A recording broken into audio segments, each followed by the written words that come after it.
All right. Thank you, Shyam ji. आज हम लोग बात करेंगे एक साइकिल और एक मोटर कार के बारे में. Who is the fastest and how can we cope up if we can cope up?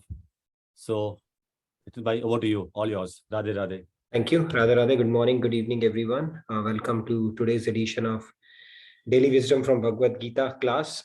So we'll continue on our discussion on the shloka that we are discussing, 4.25, and we'll peel some more layers into it today. So that's essentially what we are going to discuss. I tried to make it a little interesting, to spark your interest. Hopefully, it's not an anticlimax. But yeah, I'm sure you'll not be disappointed because the concept will still remain the same. So let's get started. We'll do the opening prayers, invoking blessings from God and Guru, and get started. Let me share my screen. Share.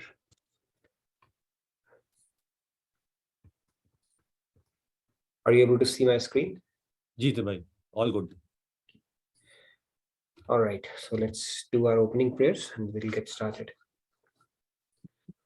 Gurur Brahma, Gurur Vishnu, Guru Devo Maheshwaraha, Guru Sakshat Parabrahma, Tasmai Shri Guruve Namaha. Vasudeva Sutam Devam Kamsa Chanuramardanam Devaki Paramanandam Krishnam Vande Jagadgurum Krishnam Vande Jagadgurum. Radhe Radhe, good morning, good evening once again. All right, so let's get started. I'll go to recite it and then you're welcome to follow along.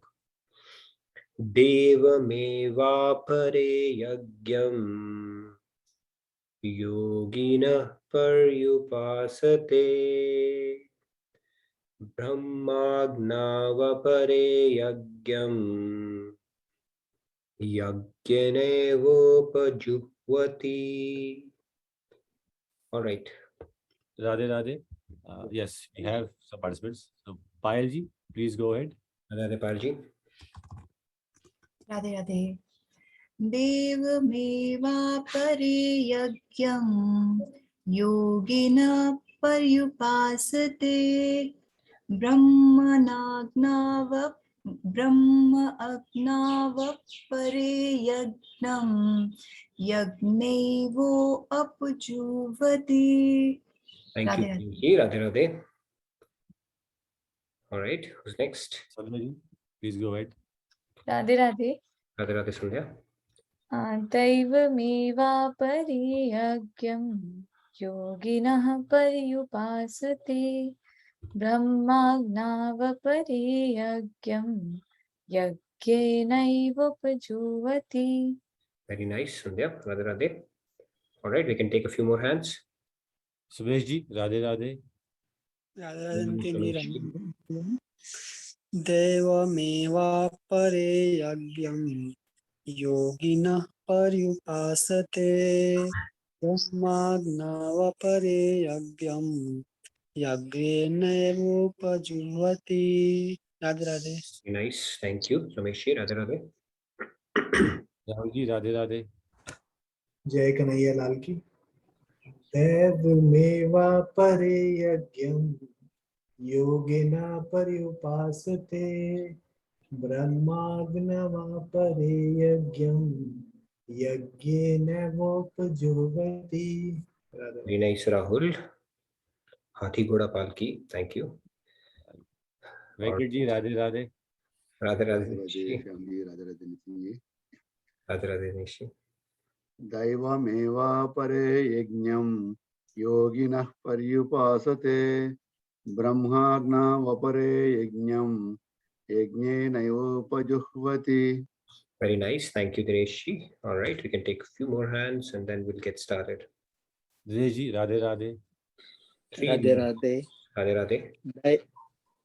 Daivameva pare yagnam योगिनः पर्युपासते ब्रह्माज्ञावपरे यज्ञम् यज्ञेनैवोपजुह्वति Radhe Radhe Radhe Radhe, very nice, thank you.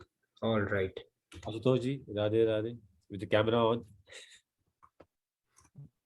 The voice will not be good if I have not today. All right, we'll prefer your voice for now then. Radhe Radhe. Please go ahead.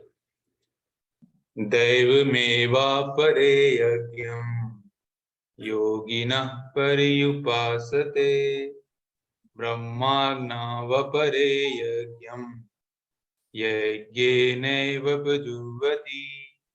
Thank you very much. Thank you so much. Shloka. Radhe Radhe. We'll take the last three now and then get started. Manish ji, Radhe Radhe. Radhe Radhe. Radhe Radhe, Manish ji. Pare yajam yogina parupasate brahma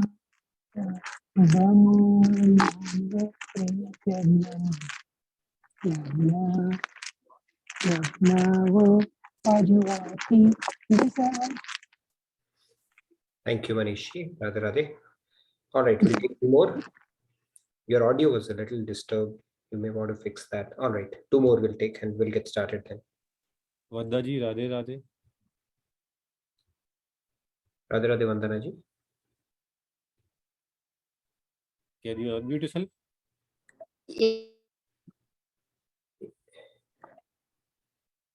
I think you both are doing it at the same time, so now it's good. Okay. Radhe Radhe. Radhe Radhe. दैवमेवापरे यज्ञं योगिनः पर्युपासते ब्रह्माज्ञावपरे यज्ञं यज्ञेनैवोपजुह्वति. Thank you. Thank you so much, Vandana ji. Very nice. All right, the last but not the least, we can take. Radhe Radhe, Diya ji. Radhe Radhe. Radhe Radhe, Diya ji. दैवमेवापरे यज्ञं योगिनः पर्युपासते ब्रह्माज्ञावपरे यज्ञं यज्ञेनैवोपजुह्वति. Radhe Radhe. Thank you, Riya ji. Radhe Radhe. So let's get started. Short translation for this goes like, some yogis worship the celestial gods with material offerings unto them. Other worship perfectly, who offer the self as sacrifice in the fire of the supreme truth. So we spoke about, there is a lakshata and vachata concept. Okay, lakshata means the means. Vachata means what you're trying to do. So in case of celestial gods, we saw that both the means is a material offering and the end is also a material goal, boon and all that kind of a stuff. So we'll build on that. We'll peel some more layers around it and then get into how we can convert a bicycle into a motorbike. Okay, that concept. So let's get started. A quick recap, starting with that. What we spoke about, different grades of yagyas we spoke about, right, yesterday. So the dravya, when we offer material things, that's the first level. Then kaya, body comes. Oops, started doing. Then the mind comes, and the topmost yagya is the atma huti. It is also called atma nivedan, by the way, where you do surrender of your soul itself. Okay, that is the topmost yagya, and everything rest has to follow. When we have offered ourself to God, that is the aspired state. However, it's not a unit step function where somebody decides tomorrow I will do atma huti. Okay, so it doesn't work like that. Okay, this is a step-by-step process and not a unit step function. Okay, now if you have developed enough dispassion, detachment in your previous lives, yes, it could happen fairly quickly. And somebody might think it was a unit step function, but no, that means you had already worked on it, acquired that spiritual merit, and that is why it happened in a fairly quick time. All right, like in Buddha, in case of Buddha, somebody asked him, how did you become the way you are? People get impressed, right? Not everybody is born Buddha. And Buddha gave a classic reply. He said, 50 lives back, I was just like you only. So it takes time to work on these things and develop that level where we have reached a stage at the tipping point, and for people it may seem like, what happened? How could somebody graduating for IIT and IIM became a sannyasi? Something would have happened. But the fact of the matter is they would have developed enough dispassion, enough detachment, enough understanding of the higher truth to be able to adapt to it or switch to it like fish takes to water. Let's move on. We spoke about it yesterday. Demigods, we spoke about heating, lighting, water, all that stuff they do basically. So not a big deal. So we don't have to be really, getting to demigods for all the material boons and stuff. And there is no real reason to get scared of it as well. Lord Krishna did the Govardhan Leela just to prove that point as well. Okay. Now let's move on. We spoke about this concept of Tan Man Dhan as well in detail, which is an important concept, right? In our artis, we speak about that, and we said that all can go in parallel. However, Dhan is the lowest Nimn Shreni of Yagya. That is how you start off with. Or even if you do that, I mean, it's something that helps you. But eventually we have to get to the Manasi aspect of it, where we are offering our mind, and finally Atmahuti. That is the aspirational state to be in. Now let's move forward and talk more about the topic that we are going to talk about in today. We spoke about demigods, and there's another part to it as well. It's not just demigods we worship. We also worship the other Panchapashanam in Vedas. Panchashakti. Our Vedas are very clearly stated. These are all gods, Swanj. What are these Panchashaktis? They are none other than God himself. Who are these? Ganpati ji, Durga Mata, Lord Shiva, Surya Bhagwan, Sun God, and Narayan, Vishnu himself. They are called Panchashakti. Okay, people do worship them as well. They are not demigods. Okay, let's understand the difference between demigods and them. Now, all of these, the point here is the initial spiritual aspirants, they are struck with wonder by the power. They are God themselves, and of course, they have powers. So they worship them for material boons. They are basically wonderstruck by the powers, right? Ganesh, whatever Riddhi and Siddhi. So if you worship Ganeshji, you aspire for getting Riddhi and Siddhi, Buddhi and wealth, kind of a thing. So similarly, even the modern most of the scientists are atheists, but whoever do that, they are actually power worshippers. They are impressed by the power aspect of God. That is why these Panchashaktis are worshipped. So in Narad Bhakti Darshan, Naradji says that the bhakti or the devotion is kamna rahitam, gun rahitam.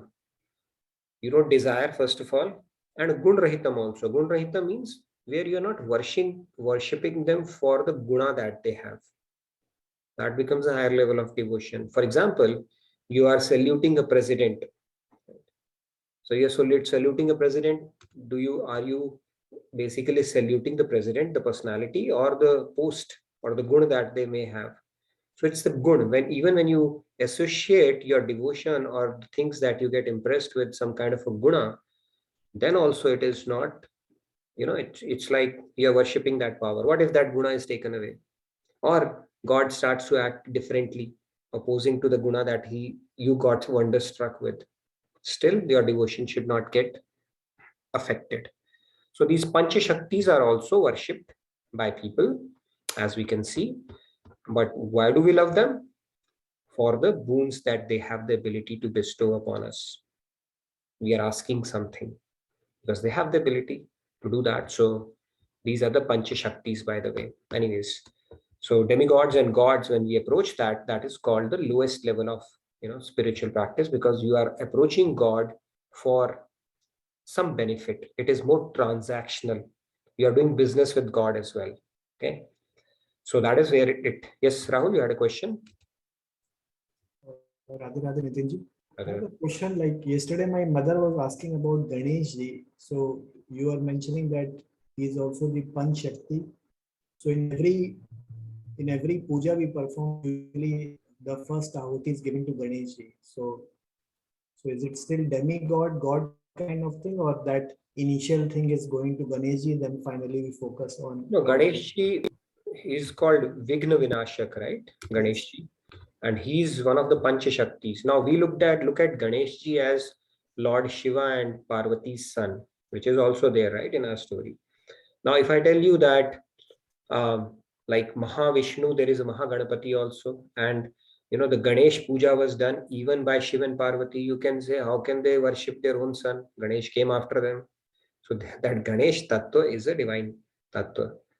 Okay, so in the story that we know is that, but Ganesh is an eternal Swanch Tattva. So that is why I'm saying these are Panchashakti. We'll talk a little bit about Durga as well. So he's called Vigna Vinashak, right? Vakartund Mahakaya Surya Koti Samaprabha Nirvignam Kuru Me Deva Sarvakareshu Sarvada. So every act that you perform, you worship Ganeshi, Saraswati Devi, and when you go for an educational pursuit. So they do have the ability. When you invoke them, you get their blessings around it. But it is not demigod. Let's clarify. It is one of the Panchashaktis.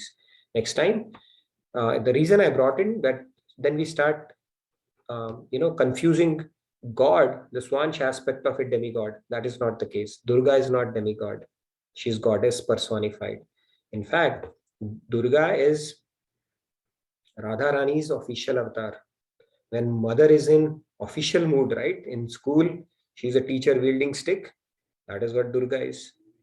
So they are Swanch of God himself. Okay, that Tattva, that Shakti Tattva of God, Lakshmi, Durga, Sita, Parvati, they are not demigods.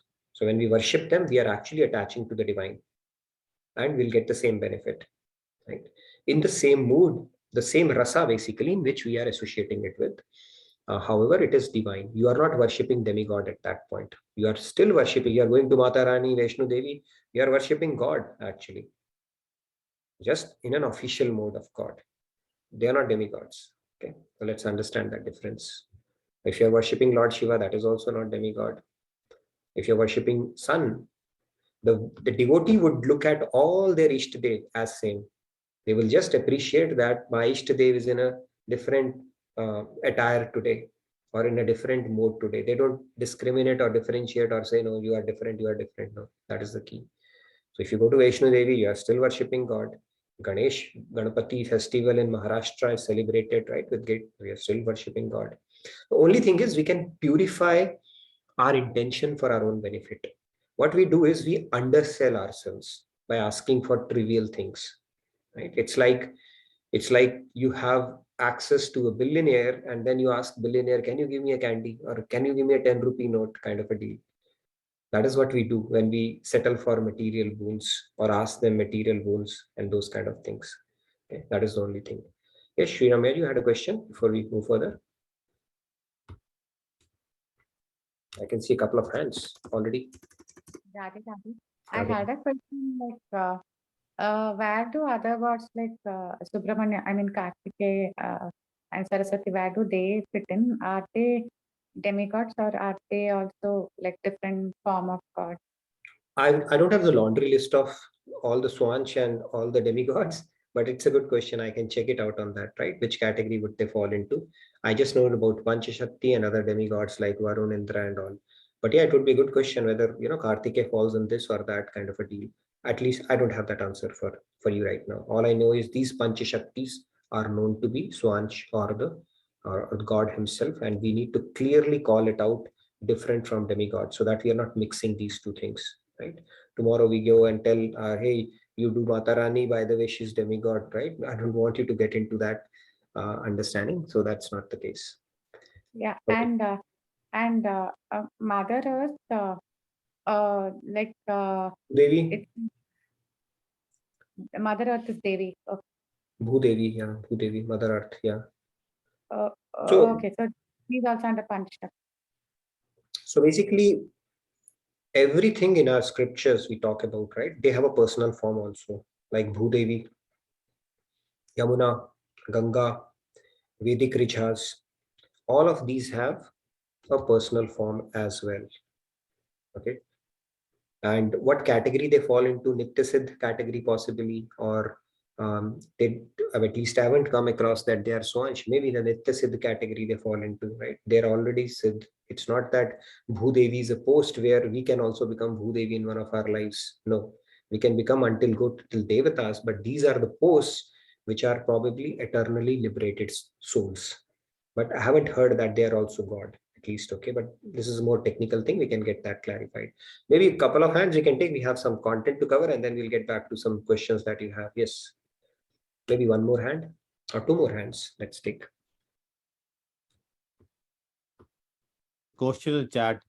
Prem, you also asked a similar thing about Lord Subramanya, Lord Muruga. Is he also Panchashakti? I So guess yeah, there are, a see, lot of doubts on these things. So we'll have to take class on this session sometime. sure. All See, the I will not have knowledge about all the different ways in which Vishnu avatar is known as, right? For example, if you go to Jagannath Puri, Jagannath is also a form. There is a beautiful story in Bhagavatam how Jagannath deity came into picture. Similarly, lot of deities in South, they could be Vishnu avatars in themselves, known by a different name. So we will have to check it out one by one, and then maybe take guidance from Swamiji. Okay, by the way, this is, we did fall into this or demigod or no. The simplest thing we can do for ourselves, regardless, is having a purity of intention around I'm not seeking something for myself.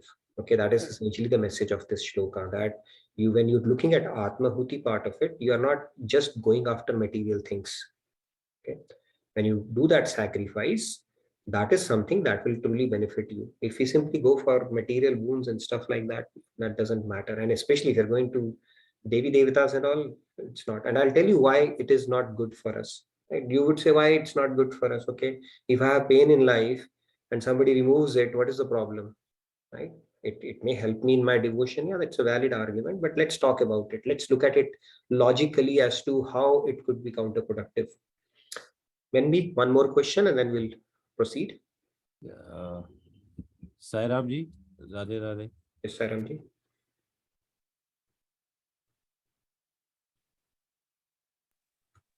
Hello, Radhe Radhe. Radhe Sairam ji. I'm still trying to understand the difference between a demigod and the Panchashakti. From what I was told, we were encouraged mainly to, offer prayers to Lord Krishna, as he's supreme being. Based on everything I've heard both in this series as well as from ISKCON, and I thought everyone else other than the supreme God himself was supposed to be a demigod. But this that is what I'm trying to clarify. Not a. These. Did you attend that session which I did for Swansh and Vibhinansh aspect of it? We spoke about this topic. So God has his planary expansions. Krishna is the Purushottam.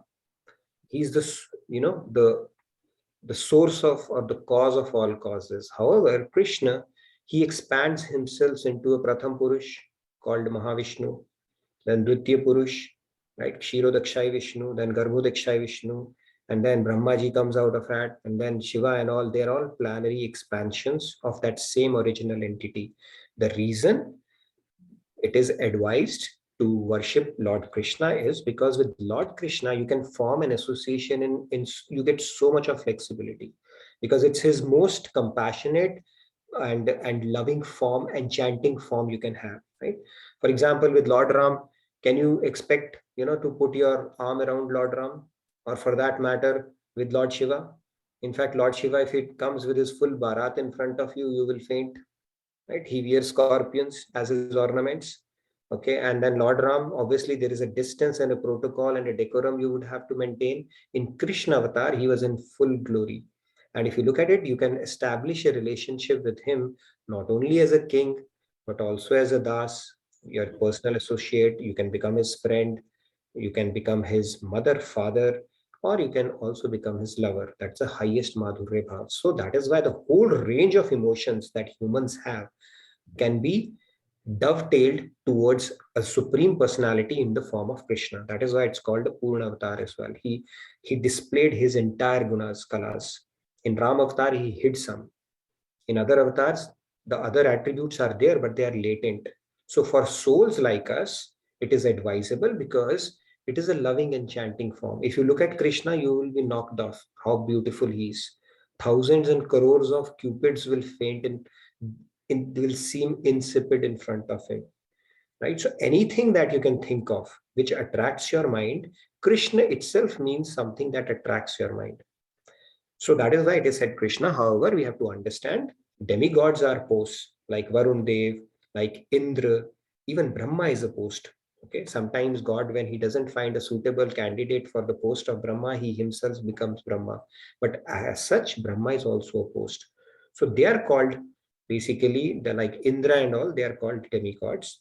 However, within God also, these five are very specifically called as Panchashakti. And the reason I brought it in this session is because we spoke about the concept of demigods, and I don't want people to confuse Ganesh, Durga, Shiv, Sun, and Narayan as a demigod.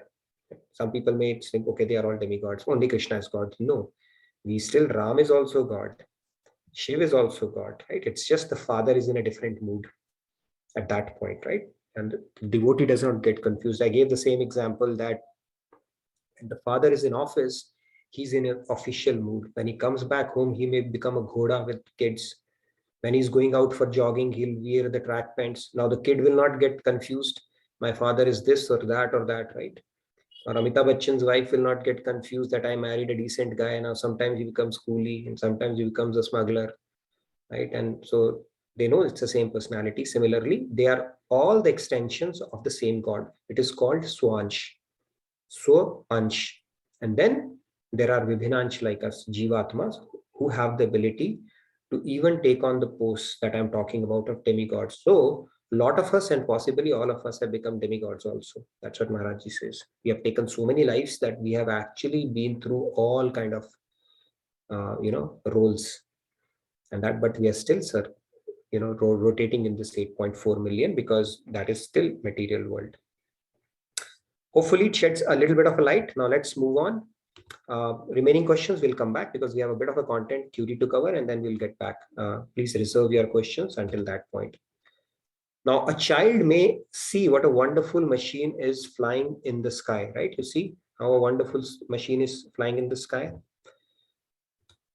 Now, from a child's standpoint, he doesn't know that it's an engineer who made it to fly or a pilot who is flying it.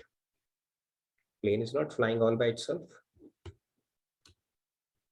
And the big gigantic airship, as you can see, it's that powerful.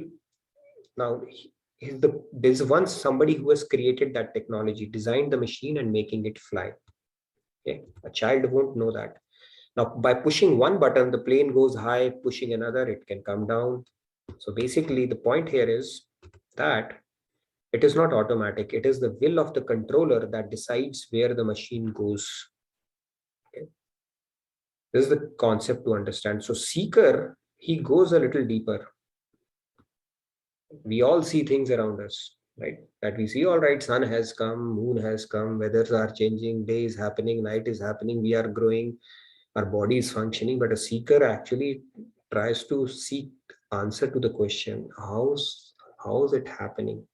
Is it just happening all by chance, by stroke of luck, or there is a method to this madness that is happening? Okay. Same thing when the idea about going to demigods and all those Karamkand aspect of Vedas was to people to get them initiated on the path of spirituality. Yeah, there is a bigger power than you. But then the bigger question is, okay, who's guiding them? Okay, are they the ultimate authority or there is another boss that we need to get attached to? That question is called seeking, spiritual seeking, where we don't limit ourselves to the material aspect or boons alone. Now, let's look at another part of it. I spoke about Panchashakti. Let's talk a little bit about Durga. So, when we study the power of material nature, you will come to the Supreme Personality of Godhead. It is said that even when you start studying material science and you start specializing in something, you start going deeper into something. So finally, it will, so the science says that if you think deep enough, even science will compel you to believe in God. So it's stated very beautifully in Shloka. Again, I'm jumping the gun a little bit. Chapter 9, Shloka 10. in which Lord Krishna says, working under my direction, this material energy brings into being all animate and inanimate forms. O son of Kunti, for this reason, the material world undergoes the change of creation, maintenance, and dissolution. So all this is actually being driven, guided, controlled by that supreme entity. He's himself saying that. Animate and inanimate, all the objects, right? We spoke about this concept of that Kathopanishad, spider web concept. All this animate and inanimate manifests, comes out of God, and again gets back into him. So it is actually guided by God. Okay, guided by God. Don't think we don't have free will at a macro level. They all come into existence because of God's material energy under his direction. So we'll not get too deeper into the shloka, but the point is he's the cause of all causes and the source for everything. Now Krishna says, by me, adhyakshena, by my superintendence, everything is working.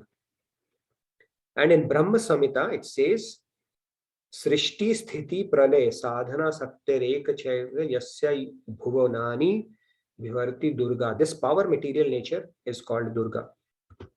Okay. This is the Yogamaya power of God in the official mode, which we call Durga. And how it has been described, let's go a little more. Now, what does Durga mean? It means the predominating deity of this fort. What is this fort we are talking about? Which is very difficult to enter. Ga means going and Du means difficult. And the predominating deity for this fort. And what is this fort that we are talking about? It is this material universe. It has 7 layers in it. And each subsequent layer is 10 times thicker than the previous one. Okay. And this whole universe is very fortified. And there are innumerable universe. This mic world has innumerable universe. And this is a very fortified place. It's not, see, it's like the stars and everything that you see around in the sky. If you ever get to see that, then they are not there for the decoration alone. Okay, there is so much of material world out there. And they are strategically placed apart so that we cannot get there just like that. Otherwise, humans now, they have started colonizing Mars. They would start going into those places also, right? So God has strategically placed it in a manner that they cannot just go like that there. And they are fortified. Each layer is fortified. And it's a pretty vast universe. We have no idea how vast it is. In fact, our entire Milky Way, forget about our solar system. If it is wiped off, it will not even result in an accounting error. That is how insignificant it is. So grain of sand in an entire beach. That is what our Milky Way is. Forget about our solar system, Earth, our country, our city, our family, our own existence. That will put it in perspective how minuscule we are in grand scheme of things. Now, Durga is actually the Adhyaksha of this, the mother basically, who's governing or administering this entire material universe. That is why we have so many Durga Upasaks. And because she's the material, it works under her power. However, how does that power work, right? If we tie it back to Shloka 9:10, which Lord Krishna is talking about.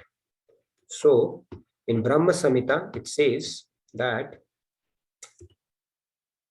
although Durga is so powerful, she can create, she can maintain, she can dissolve the entire cosmic universe at any moment. She's not independent. Instead, she is working just like Chayeva. In Brahma Samhita, the word is used as a shadow. What does that mean? It's like Chaya means shadow, just like you have it in your hand, you move it around. If hand moves, shadow moves. So it works under the direction of God, basically. She moves only with the will, command, and power of the Lord. It's not that they're subservient, they both are subservient to each other. Shakti, Shaktiman aspect of it, right? God and his Shakti are inseparable. It's just that God has, personalized his Shakti aspect of it and given it different forms for different roles. So Durga is the complete administrator of this universe and works like a shadow to God. The way it is supposed to work, God desires and Yogamaya takes care of everything. Right? God is called Satya Sankalp. He doesn't have to get up, get the material, do something, think about it, have the skill. He desires and things happen. That is called Satya Sankalp. And Durga is the chief there who takes care of this entire material universe that we talk about. Okay. Similarly, all Panchashaktis, they are basically inspired by God himself, and because they are God's expansions only. Okay. Now, let's get into a bit of a philosophical discussion around this concept. Here you have a cyclist, and here you have a motor car, right? You know how fast a motor car can whiz past you. Cyclist would have its limitation because it is pedaling it. Can we make a cyclist go at the speed of a motor car? This was a question I posed. So anybody who wants to take that question? And don't tell me that cyclist is, it's unsafe for the cyclist to do that, and he'll run into those kind of things. So let's rule those out and just take it on, purely from a concept standpoint. Yes, Samji. So we have Samji. Samji, Radhe Radhe. Radhe Radhe. If the cyclist can somehow connect with the car, maybe by a rope or something, a connection with the car. Same way, in case we have a connection, some kind of rapport with God, supreme power, we can go at the speed of the materialistically with a motor car. In the spiritual world, we can go whatever you can call it, the God speed or whatever we are like him. Great point. Very true. Sandy, anybody else? Okay, no, that's good. So let's look at it. Car stop, Sorry? Can the car stop so that we can overtake it? Car can stop, but let's say it's a moving car and it is supposed to keep moving only. It's on a frictionless road. Yeah, just kidding. Rahulji, Radhe Radhe. Rahul. Radhe Radhe. If the cyclist is a true devotee who is surrendered to Lord Krishna, then he can go faster than aeroplane also. So. Wonderful. Great point. You've got an outstanding point. So yeah, let's look at it. So yes, this is what, by simply tapping into it, right? That's the answer. So you need to establish a link there. That's all you need to do. Now what we are looking here as, so if a motor car is passing at 60 miles, cyclist is also going on. Now, without even pedaling, if they can somehow establish that contact or tapping, or then it's a similar concept. If we can join our consciousness with the supreme consciousness, our whole life becomes successful. That is the point. Now, on our own, we don't have that ability. But what we have access to is something outstanding. Okay. Now, what happens when you do that? You need to establish that connection, of course, but we choose to paddle through our lives. That is the problem. If we can simply tap into that, see, if a person becomes a millionaire, or let's say they get a designation which endows them with a lot of power and influence, they will start feeling good about it, right? They'll say, yeah, I am somebody now. I can do this, I can do that. It gives them a sense of self-confidence and makes them feel good about it, right? It can just happen all by itself. Now here we are talking about tapping into divine. You can only imagine the possibilities there. Okay, now let's look at some of the possibilities so that you can appreciate this concept a little more. Now, what do we want? What do you want? Let's look at it on the one side.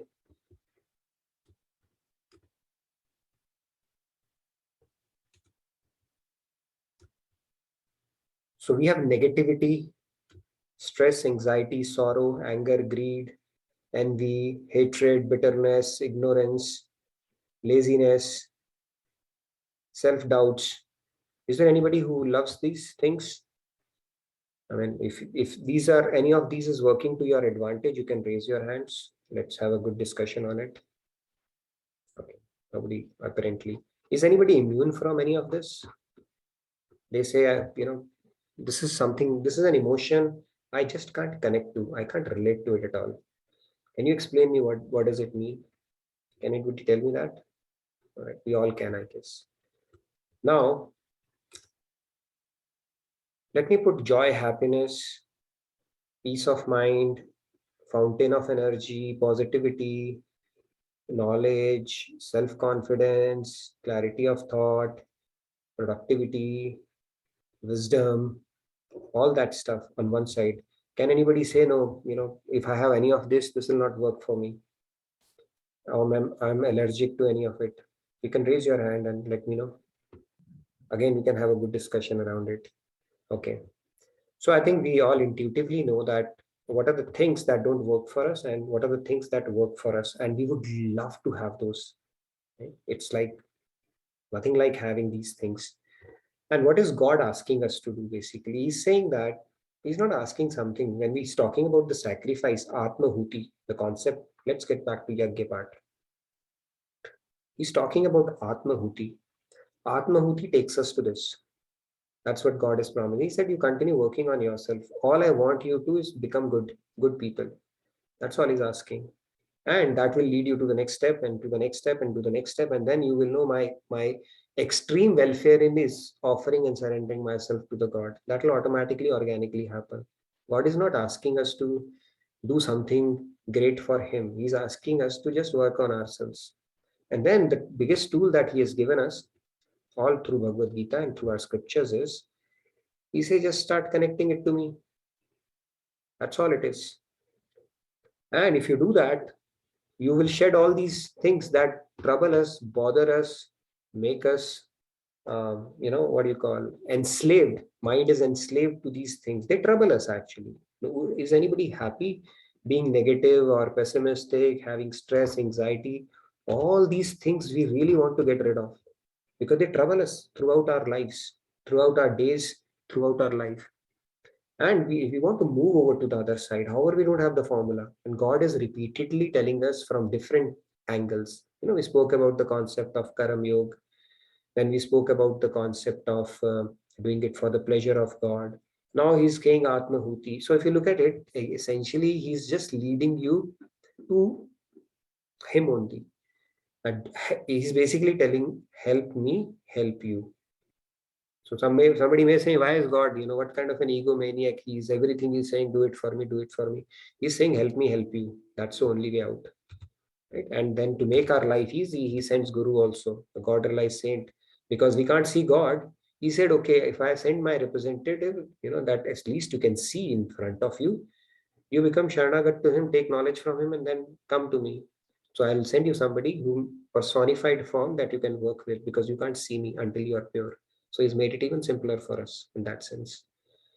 So if you do that, if we have joy, happiness, peace of mind, people are looking for, we feel lethargic about everything in our life, the fountain of energy you can tap into. Just you don't have to look far enough. Other than Swamiji, amount of energy that he has is superhuman. Where is he getting it from?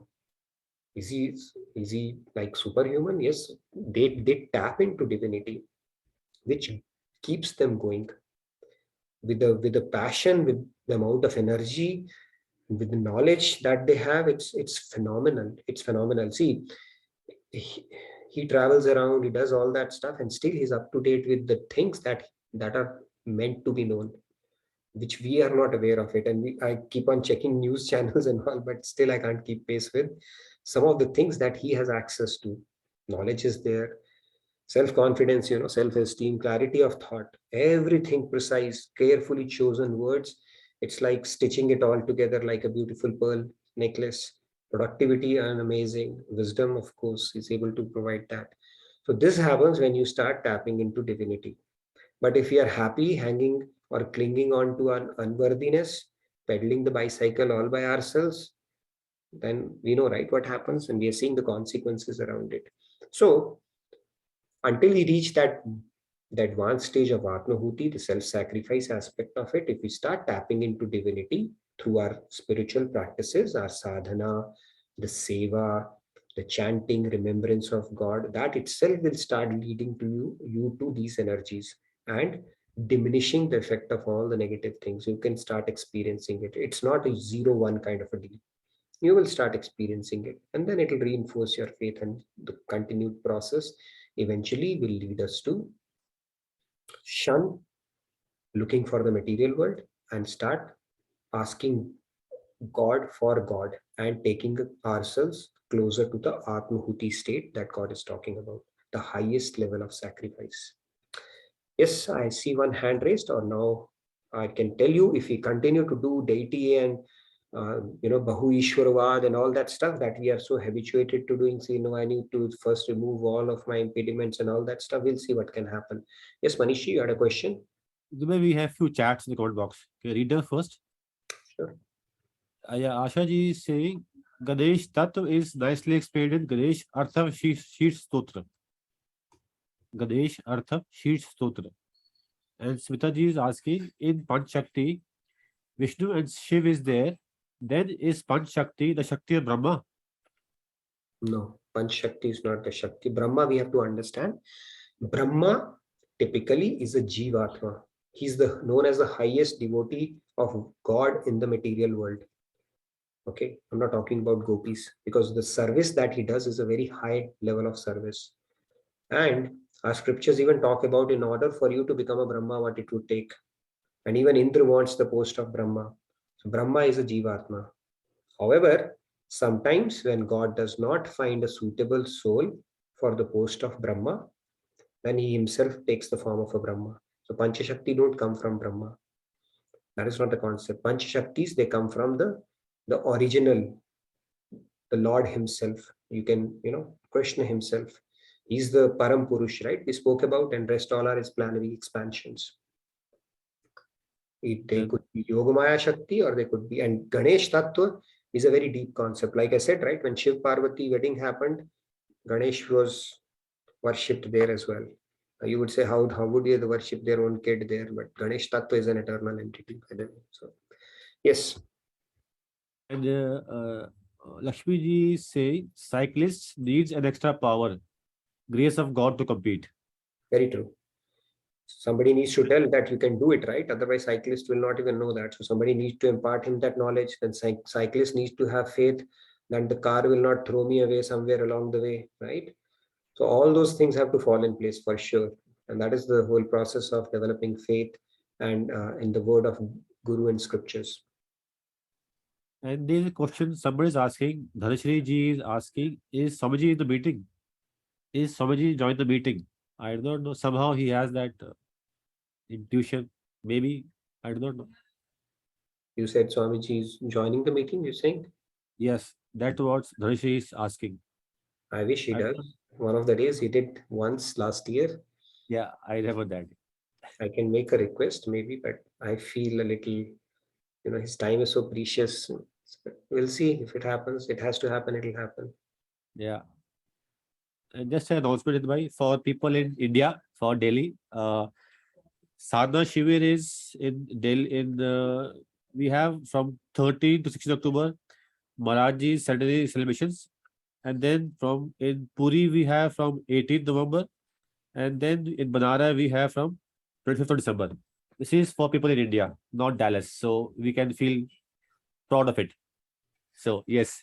Any other announcements you wanted to make? I wanted to cover another slide. Okay, it's an important concept again. Any other announcements? You can make that, and then we can take Manishi has raised his hand, and one more slide I wanted to cover today. I wanted to make this announcement for Indians, first of all, in India. So we can continue with Manishji first. Manishji, Radhe Radhe. Radhe Radhe. I have two questions, clarification. So Nitinji is Ganeshji, Ganpati is the avatar of Mahaganpati, right? Sorry, Mahaganpati, you said? Ganeshji is the avatar or incarnation of Mahaganpati. So, like Mahavishnu, Vishnu, you have Mahaganpati, Ganapati. I think that kind of a relationship would be there. All I know is that Ganapati falls into one of the Panchatattvas, and there is a Mahaganapati as well, like we have Mahavishnu, right? We have Vishnu and then Mahavishnu. Right. That's all I know. Okay. And then the question on this is basically left side is sattvic and right side is tamasic, right? The qualities. Yeah. If you look at it. So, very true. Okay. So obviously we want to be on the left side, but we have all of these qualities that just which one we bring out the most, or which one we. So if you have sattvic qualities, then you have the left side. if you're more tamasic, then you have the right side. Yeah, Or you can have both middle, little. See, we are a cocktail of all the gunas. We cannot say one is purely sattvic or purely rajasic. The point here is Right. the more quotient of these left side qualities we have, the better it is, right? Left is right, right? They say heart is on the left, but it is always right. But anyways, so yeah, the more we have the proportion of these qualities, the better off we are. And if we start tapping into divine, we will automatically get that, right? You are actually tapping into the fountain of knowledge, fountain of bliss. Everything, it's like unlimited there. So you're directly tapping into that. So we can't even imagine the amount of energy we can draw from that, or the kind of joy we can start experiencing as we continue to progress in this path. We just have to make the resolve and experiment. Take it as an experiment only. If you don't have belief, see, Maharaji said a very beautiful thing. One of his lectures, his one-liners are amazing. He said that, people, they play satta in life. They gamble. So why don't you gamble on God for a change? Satta, just do that. What will happen? Yeah. Worst case, what will happen? The world is still waiting for you with open arms, right? Nothing worse can happen than what you are already. So play a satta on God for a change and see what starts happening in your life. That's such a beautiful thing, right? Just gamble it for a chance only. Yeah. Try for a bit and see what starts happening. Yes. Yeah. Asha ji, please Yes, go Asha ahead. ji. Radhe Radhe Radhe Radhe.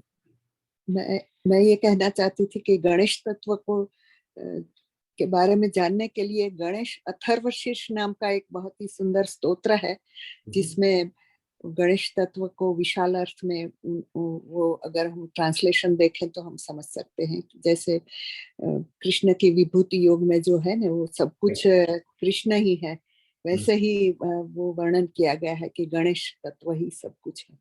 तो ये मैं just जिनको जानने की उत्सुकता हो मैं suggest कर। Thank you. हाँ, तो आई थिंक जो अभिप्राय था आज के श्लोक का वो ये था कि हमें भगवान के जो स्वांश हैं, जो पंच तत्व हैं, उनकी ओर भी प्रेम पूर्वक, ना कि किसी चाह या किसी कामना युक्त होके जाने की आवश्यकता नहीं है हमें। तो that was the key concept. Even Ganesha we approach him with with a desire to have some kind of a material goal, riddhi, siddhi, this should happen, that should happen. If we approach them and ask for devotion, that is the way to approach all the panchashaktis as well. So that is the key here. Yes, Sairamji, you had one thing, and I wanted to cover one slide. Maybe you can hold off, and then we will come back to you, reserve your question. Now, I want to show you a couple of things, and it should put things in perspective, right? So the choices, the little choices that we make, you look at this plane, it's taking off. Now the plane has taken off. This plane, if it changes its course by 3 degrees, instead of reaching New York, it will reach Seattle. Okay, that is the difference it can make. And if you look at this highway, right, you see that cars are moving around and changing direction. So when you look at these cars, they don't have to take an abrupt turn or anything like that. Just a little bit of maneuvering here and there on the highway, and by the time you realize it has changed direction completely. Right? So same way, if we continue to keep engaging in sacrifices for our material things, right, we continue to keep entrenching ourselves further and further and further in this material world. There's no escape out of it. We're simply telling ourselves that this is where the happiness is, this is where the happiness is, this is the happiness I want, this is the next happiness I want, and then it becomes a futile game over a period of time. And we underestimate the impact of smaller incremental steps, right? We give ourselves an excuse. If I do a little bit of this, little bit of that, what difference will it make? Our friends also tell us, right, it's okay once in a while, but those small steps, they do add up, and they can actually change the course of our life. And so small choices and decisions that we make can change the course of our life as well. So it's important, if we have understood the fundamentals, we start aligning to principles, and they will all add up and take us to a direction where we are actually, getting closer to the goal as opposed to getting further and further away from it. When we dig a pit, what happens? We have to eventually climb it as well, right? So there's a pit we dig, the better it is. And if you don't dig it at all, nothing like it. Okay, let's take some questions now. Shamji, you wanted to make some announcements before that, or you want to wait, or We have some announcements to make. I can start with the first Sure. one. We have a Sundarkand part in the Dallas Temple on 31st, this Sunday. It's in person only. So please, who all are around Dallas, please come and have the bliss of Sundarkand part. See this Sunday. And then the timing is from 5 p.m. onwards. RKT. And then we have Janmashtami starting from 6th of August till 21st of August.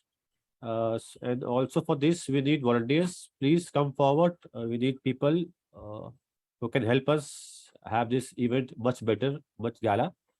And then Swamiji's store, he is doing a weekly program on Science of Happiness. It's in temple itself. Yeah. It's in This is Dallas. from Dallas itself. It is from August 20th to August 26th. There will be yoga and meditation for 2 days. And then Swamiji's lectures on happiness, on science of happiness. It's 7 p.m. onwards from August 20th. 7-day program. And then we have Dallas retreat. I guess Dallas is special for everybody. It has every event every month. So people, please start moving to Dallas if you can somehow. The Dallas retreat starts from 3rd September. It is for a 3-day event. And that's it, Nitin. And for India, for Indians in India, we have a 3-month tour starting from October, November, and December. Swamiji, as we all know, stays in India for 6 months and 6 months in US. I guess that's what I believe. So we have Maharaj's centenary celebrations from October 13th. It's a 4-day event. The dates are confirmed and we are waiting for the further announcements. And then we have Puri Sadhana Shiva from November 18th. It's a 5-day event. And then we have New Year event, which is Bandara Sadhana Shiva, which starts from 25th December and goes on till New Year Eve. So these 3 are events in India, October, November, December. That's it, Ridhbhai. Over to you, Ridhbhai. All yours. Thank you, Shyamji. You can post the feedback tracker as well. I have done that. Dallas has every event every month for everyone. Okay. All right. Yeah. So let's take, I can say a few hands. We can take questions. Padmaji, Radhe Radhe. By the way, tomorrow we are going to talk about Varnashram Dharam. So don't miss out on that discussion. We will talk about, all the Brahmacharya, Grihast and all that stuff. What is the significance of all that? So yes, let's hear Padmaji. Yeah. Help me help you. Nitinji brought that context, right? Help me help you. So when God is saying, help me help you, he's all ready all the time, right? He's all ready to give us, provide us everything that we need so that we can escalate ourselves to the next thing. So he's always ready, offering whatever we need, whether it's people, situations, circumstances, thinking, whatever. So when and this is how I contemplate help me help you is he's just asking for us to cooperate so that you're allowing him to actually provide you, which is already he's ready to provide you. So that basically somebody can translate that into acceptance of whatever he's ready to give. Just accept what he's ready to give. But if you deny it, and if you ignore it, if you avoid it, if you manipulate it, if you lie about it, right, anything that he's giving, when you accept it, that is the cooperation that he's actually seeking from us. And that, I feel like it comes from not in a surface level where we say, I know this, but rather than I know this, how can that become you? Whatever that piece of gem, whatever that one spiritual gem that you want to practice in your life, whether it is sadhana or satsang or whatever, instead of knowing, I know the importance of it, I know this knowledge, if somebody would ask you what is the story for this, you're able to tell the story, but how does the story can become you when you actually contemplate on that story, when you actually contemplate on that gem, when you actually contemplate on that one spiritual principle that you would like to work on, bicycle will move ahead, right? Move ahead in a way where you are actually cooperating the God to give you what he's already ready to give. So that particular piece, which is knowing the knowledge but actually contemplating on that knowledge, if you're really stuck there, give yourself some space to actually contemplate on that knowledge where your cycle will move. If your cycle is not moving and you're just thinking that it is moving because your eyes are closed and you think that you have this knowledge, just when you open your eyes and contemplate on that one gem or one piece of information or one thing which is coming your way spiritually, your cycle will physically move internally where you see that you're stepping in the direction of where you're supposed to go. No, but I need to go. Right, not right now, Kana, not right now. Great point, Padmaji. Beautiful. We have to let God do its work, right? That is the perfect surrender. It's like that dry leaf when it is subjecting itself to the will of the wind. It's like, okay, take me wherever you want. So we have to become like that leaf, which is like completely surrendered to the wind in whatever direction it wants to blow it to. Great. Wonderful. I can see one more hand and we can take that last question and then. Sairabji, Radhe Radhe, please go ahead. Lovely for a change. Yes. Hello, Radhe Radhe. Sorry for asking many questions and thank you for clearing up my ignorance to some extent. My question in this instance is I was very curious about that point you told about Ganesh ji, that when Lord Shiva had a wedding with Lord Parvati, that Ganesh ji was worshipped. But I think I don't understand the concept. If Ganesh ji was made by Lord Parvati out of clay and his head was cut off and replaced with that of an elephant, and then he was conferred blessings by all the Devtas and Brahma to be worshipped before any other deity is worshipped. How then is it possible that Ganesh ji was already worshipped during the wedding? Again, I don't know how important this question is for spirituality purposes. I don't think it will change that, but I couldn't help my curiosity. Yeah, chronologically, it does not make sense. So that is what the point I was trying to make here, that the inception of Ganesha is not limited to that story alone. Ganesh Tattva is an eternal Tattva. Okay, so the reference story that we have for now is that, the model, that story that you spoke about. However, the Ganesh Tattva is an eternal Tattva. Even I don't have great details around it. All I know is that happened. I can get more details about it. But the point here is, if we simply restrict ourselves to that chronological order, we are losing out the big picture around, right? Like, for example, some people say that Krishna, Radha, they are same. Why didn't they get married? Yes, they did get married in some of the other avatars that we have been part of as well. We have forgotten. Right? Sometimes Krishna comes first, Radha comes afterwards. Sometimes they get married, sometimes they don't, right? Our reference is that Ganesha was created like that, but Ganesh Tattva is an eternal Tattva. It's not that Ganesh Tattva came into existence only after that Leela was enacted by Lord Shiva and Mother Parvati. That's the whole idea. It's just a thought. Can we do a class on these all our demigods and gods, Panchashaktis, whatever it is called? Because you all are confused somehow. I am confused. I will not say that, but I am still confused. I do not know. But if we can do a class, what is the point of class for you? What is the point of confusion? Can we just explain that? I mean, what is it that stops us from devotion with just the fact that demigods are not to be worshipped for material boons, and there is a panch tattva which has to be differentiated from demigods? So this concept, how does it stop you from your devotion to Radha Krishna? I am clear. I only have one way to go. That's for sure. I do not care. Maybe I'm wrong in my words, but I do not care. I do not mind who is who. Who is Surya Dev, Ma Durga, Shiva Bhagwan. I know what they are. I respect them for what they are. But my path is clear now. I only have to follow Radha Krishna. That's it. Doesn't matter at that point. It's more of a conceptual point at that point. Doesn't matter. If you are clear, you continue with that. It's not going to make any difference, just understanding this concept. It can only bring in more respect to other Ishtadevs and not after material things. That's all. If you have understood that concept, that is all we need to understand. Nothing beyond that. We are not supposed to do a thesis or submit a paper to the Kashi scholars on this concept. So whatever we do for our devotion, that is good enough. Already been taken care by Maharaji, so we're not there. It's already done for us. We are so privileged for that ways. Very true. And Yes. there that. Yes.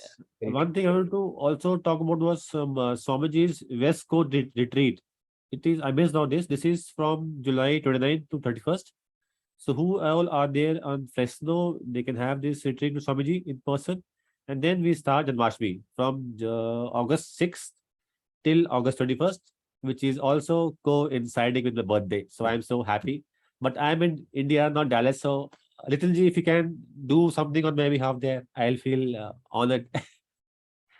I'll celebrate on my part there. Yeah, we'll figure out something, but our wishes will be with you regardless. Yeah, you glad you spoke. That's what I'm saying you that always, because I want to remind you so that please be with me always. I want your wishes, Nitin bhai, because I am on this path and I know as you say, medical thing with me, it follows us. Trust you me, we just have to choose our path, and these material things, they are just behind you. Trust you me. And God makes sure that our path is so smooth, we won't even realize what we are going through. That I've realized in the last 10, 12 years, for sure. Wonderful. Great realization, Shyamji. Another Nitinji is waiting, so let's give him. Yes, Nitinji, please go ahead. Yeah, Nitinji. Radhe, Radhe. Radhe, Radhe. Namaskar, sir. First of all, thank you.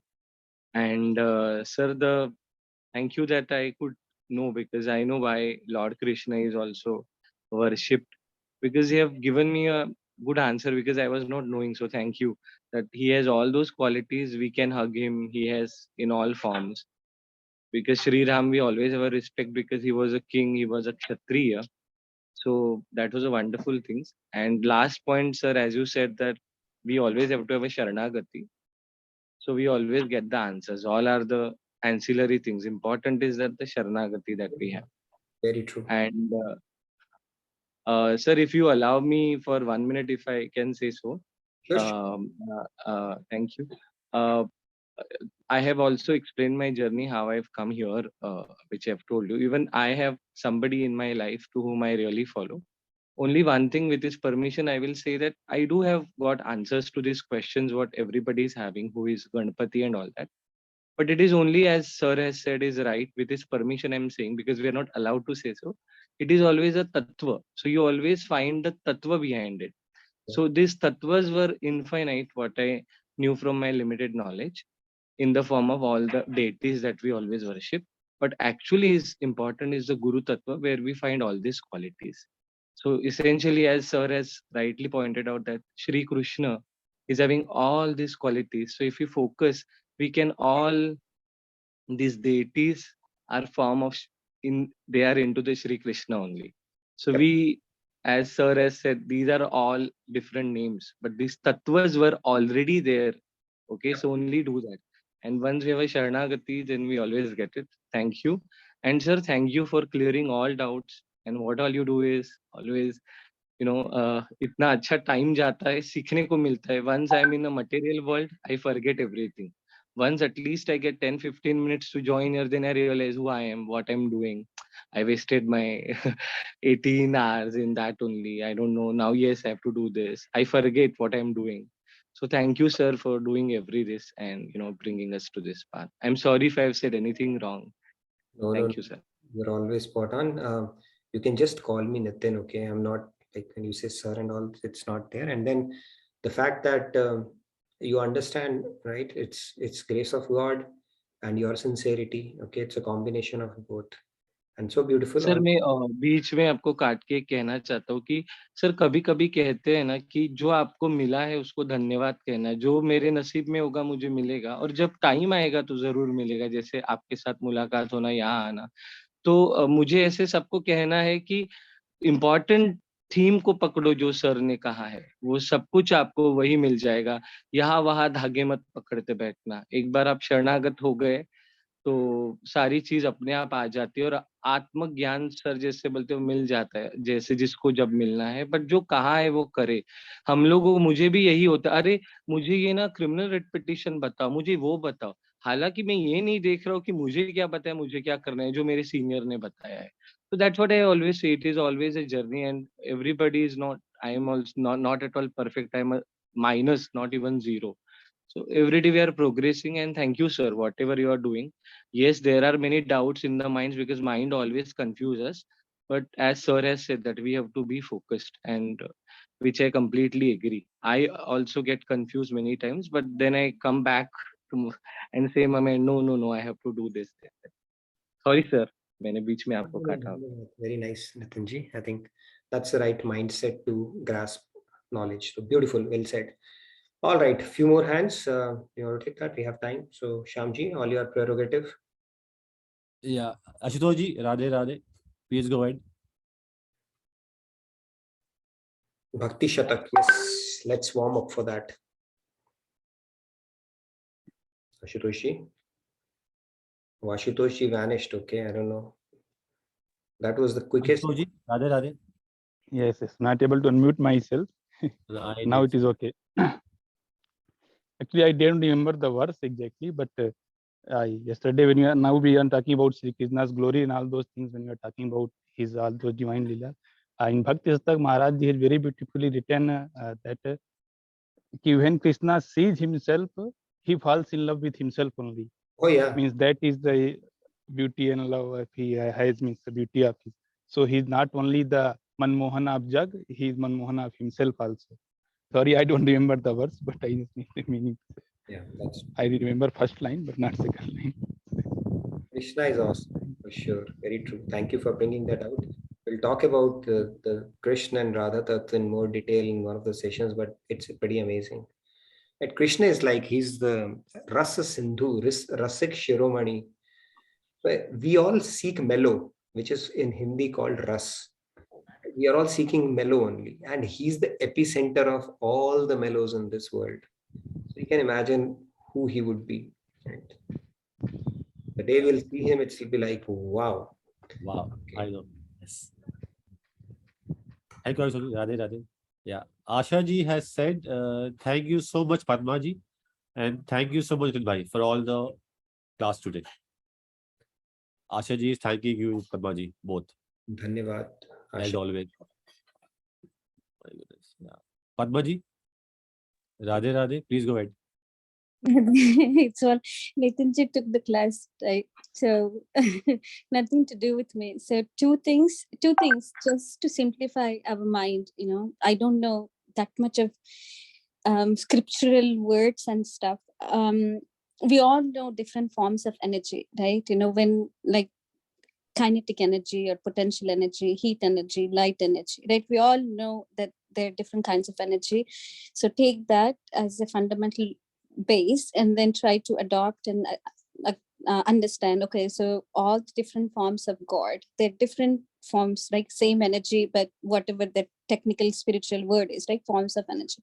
One can derive heat from chemical energy, like burning wood, right? One can derive the same heat energy from electrical source. One can derive the same heat energy from just rubbing your hands. Many examples that we can give, like there are so many different sources of the same energy. So whatever that heat energy is, that's the tattva, right? That is the tattva. And then whatever the source of the story that we have behind whatever the form of God is, that is a different source of energy, but it's the same heat energy. Maybe if we can take the simple examples that we know materialistically that we can apply, and then apply that the same energy, but different forms that they manifest in different ways that we can manifest the same energy. That was one thing that I wanted to say. And the other thing that I wanted to say was the concept of doubt. The concept of doubt is natural to the conditioned mind. If the mind is very, very much conditioned, which we all are, because our mind is so much conditioned materialistically. So it is instinctive for the conditional mind to have lots of doubt. But if you want to shift that paradigm, if you're really serious about shifting that paradigm from being the doubtful materialistic mind, you have to take those baby steps where you're willing to accept first. And then once you accept it, whatever the knowledge which is coming your way, contemplate on it, accept that knowledge. When you actually accept that knowledge, your doubts will clarify itself. But if you're really stuck in wanting all your doubts to be clarified, that itself is showing that you are hindering your own path of not accepting it. As long as you're not going to open that gate, the key is with you. The key is with you, right? You have the key. Unless you're willing to use that key and then actually open the lock that we have within ourselves, God is saying, okay, it's up to you guys. I'm not going to force it. So use that key. And using that key means accepting the knowledge first, accepting the path first, accepting that this is what you want in your life, accepting that this is what you want to practice in your life. That means maybe just if you have been, any simple example, right? If you have not thanking anybody, whatever that example is, accepting means you're willing to change your route of mindset and wanting to go back and take a U-turn from really being materialistic and spiritual, which is inside it, taking that key and opening that lock and say, I'm going to try and take that baby steps, which is accepting. Once you start accepting it, once you start accepting, things will pour your way. The spiritual acceptance will pour your way much more, that you would see progressing in the spiritual path, and you see fantastic changes in yourself. How you have perceived the same thing earlier will perceive on a completely different level, and you will be able to feel it and know that these changes are happening within you. So accept to use the key which you have. Things will come your way. Right. That's what I wanted to say. Thank you. I think that was a good spiel on surrender, basically, the principle of surrender. Simply align to God's will and things will start falling in place. I always say that, right? There are only 3 plans in this world. One is the plan we make for ourselves. One is the plan our parents and everybody make for us. And third is the plan which Krishna makes for us. If we subject ourselves to his plan, that is the best plan. And the worst thing that can happen to us is God agreeing to all of our plans. Okay, that's the worst we can do to ourselves. So have trust in God and have trust in the fact that our plan and mom, dad, and people around their plan can wait. Okay, and things will start falling in place.